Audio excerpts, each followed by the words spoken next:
everyone, welcome back to my little book nook. Today we will be reading chapter 11 of Shiloh by Phillis Reynolds Naylor. So grab your copy, get comfy, and read along with me. Chapter 11. It's only after I lie back down on the couch that night that I realize all I've done. To Ma and Dad, for one thing. Ma's still awake. I can see the light in the bedroom as Dad goes on down the hall, and then I hear their voices. Not all of what they say, but enough. Ray, told you, I just found out about that dog myself. Secrets from you and Marty. Till tomorrow, I would have told you then. Every day, the mail to Judd's place mentions that dog to me, and all the time, up on my own property without me even knowing. I bring my arms up against my ears and hold them there. So many things gone wrong, it's hard to remember anything going right. Doc Murphy knows I've got Judd's dog now. Dad's mad at Ma, and we won't know till tomorrow if Shiloh's even gonna make it. Worst of all, I'd brought Shiloh here to keep him from being hurt, and what that German shepherd done to him was probably worse than anything Judd Travers would have brought himself to do. Short of shooting him, anyways. This time, when the tears come back, I don't even fight. Don't even try holding back. I must have slept through Dad going off to work the next morning, because when I wake up, Becky's standing beside the couch eating a piece of honey toast and breathing on my face. Dara Lynn's already told her about the dog because she asks right off, "Where's it at? The doggy?" I sit up and tell her the dog's at Doc Murphy's when we'll find out how he is that afternoon. Then I look in the kitchen at Ma. There's a set look about her lips that means trouble. That means don't mess with her because she's already in trouble with Dad. I go outside, pick me a couple wormy peaches, and sit on the stoop eating at them, spitting out the wormy places. Dara Lynn comes out and sits beside me. Today she's all kindness. Judd Travers don't take care of his dog, Marty. No wonder it came up here, she says, trying to say the right thing. I can tell she's been figuring it all out from what she could overhear between Ma and Dad and anything else Ma told her. I take another bite of peach. It wasn't like you stole him, she says. That dog come up here on its own. Just hush up, Dara Lynn, I say, which I had no business saying. I didn't want to talk to anyone, that's all. Well, you could have told me. I wouldn't have told anyone. Thanks. Ma says we've got to give him back to Judd Travers when he's better. I get up and start toward the hill to clean up the ground where Shiloh was attacked. See if there's any way I can put some fence wire over the top to keep out the shepherd. What's his name, Marty? Dara Lynn calls after me. Shiloh, I tell her. I'm only halfway up the hill when I hear a car and turn around. It's Miss Howard's car, and David's in it. Soon as he sees me, he jumps out. It's still moving a little and comes running toward me. I get to stay here today, he yells, waving a kite he's brought with him. Everyone else is going to Parksburg, and I didn't want to go. I look over to where Ma and Miss Howard are talking, see Ma nodding her head. I get lonely sometimes up at our house, but today I want to be with that loneliness.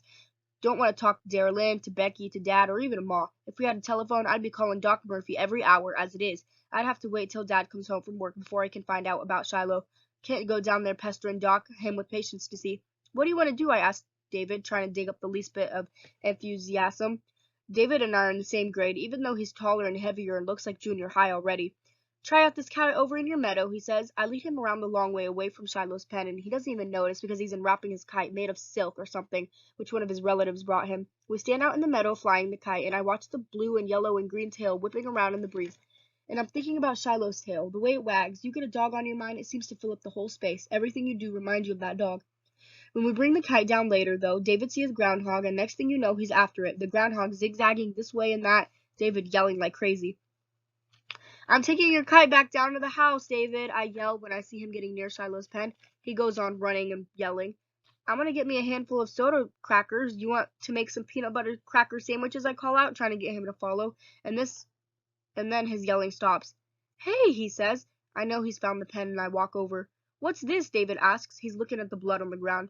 Hey, what happened here? I go over and yank his arm and make him sit down. He's looking at me, bug-eyed. You listen to me, David Howard, I say. Whenever I say David Howard, he knows it's serious. Only did it twice in my life. Once when he sat on the paper flower pot I made for Ma at school, and once when he saw me with my pants down on the school bathroom. That really made me mad. But today, I'm not mad. I'm serious. Something awful and terrible happened in there, David, and if you ever tell anyone, even your Ma and Dad, may Jesus make you blind. That's the kind of talk my folks can't stand, but I got it from Grandma Preston. Ma says Jesus don't go around making anyone blind, but Grandma Preston always used it as a warning, and she went to church Sunday morning and evening both. David's eyes about to pop out of his head. What? He asks again. You know Judd Travers. He was murdered. No, but you know that way he's been mean to his dogs? He killed one of his dogs in there? No, let me tell you, David. You know how he's missing a dog? Yeah? Well, it come up here on its own, and I let him stay. I built him a pen, and I kept him secret and named him Shiloh. David stares at me, then at the blood in the pen, then back at him. Last night, I tell him, Baker's German shepherd jumped the fence and tore him up. We took Shiloh to Doc Murphy, and Judd don't know. David's mouth falls open and hangs there. Wow, he says. Then he says it again. I tell David how hurt Shiloh was and how we've got to wait till tonight to see how he is, and then we go in his pen together, and David helps me clean up the blood, pull up all the grass with blood stains on it, and throw it over the fence into the woods. It's easier somehow with David helping. With David knowing even, if it was me by myself, I'd be thinking again and again how this would never have happened if Shiloh could have gotten away from the shepherd. I look at David and think we're friends for life. Then I think of how there are exactly 7 people now who know I have Judd Travers' dog, and it's only a matter of time before somebody lets it out. Probably Becky. She'll warble it to the first person coming up the lane. Did you ever notice how the more a little kid tries not to tell a secret, the sooner it gets out? Nothing that child can do about it. A secret is just too big for a little kid. What I didn't expect was that at 3:30, before Dad came home, here's Doc Murphy's car chugging up the lane, and he's got Shiloh in the back seat. I'm staying out by the oak tree with David, taking turns on the back swing when I see the car and Shiloh's head raised up in the back seat. I'm over to that car in 3 seconds flat. Shiloh! No cry ever sounded so happy as the one that came up out of my throat.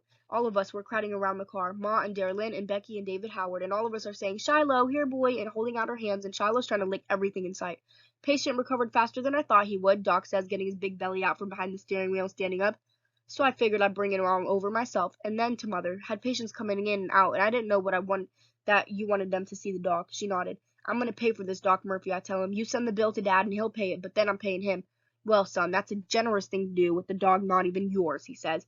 Is he all well now? No, not by a long shot. Think it's going to take a couple weeks to heal, and I can't promise you he'll walk without a limp. But I got him soon back up and full of antibiotics. If you can keep him quiet for a few days and off that leg, I think he'll pull through just fine. If Ma was mad at me before, she's not now. Not the way Shiloh's licking her all over both arms, getting a quick lick at her face every time she bends close. Becky's sticking her hand out for Shiloh to look, and when he does, she squeals and pulls back. Shiloh's tail going like crazy. It's like a welcome home party. Ma has me bring in this cardboard box from the shed, and we put an old pillow in the bottom and cover it with a clean sheet, and Doc Murphy lays Shiloh down inside. Shiloh seems to know he can't walk too good, because as soon as he tries to stand, he sits back down and licks at his leg. I'm glad Shiloh's back. I'm glad he's going to get better and that we can keep him till he's well. But the more I sit there petting his head, feeling his happiness, the more I know I can't give him up. I won't. And that is the end of chapter 11. I hope you guys enjoyed it as much as I did. Check out my channel for chapter 12 or click the link in the description.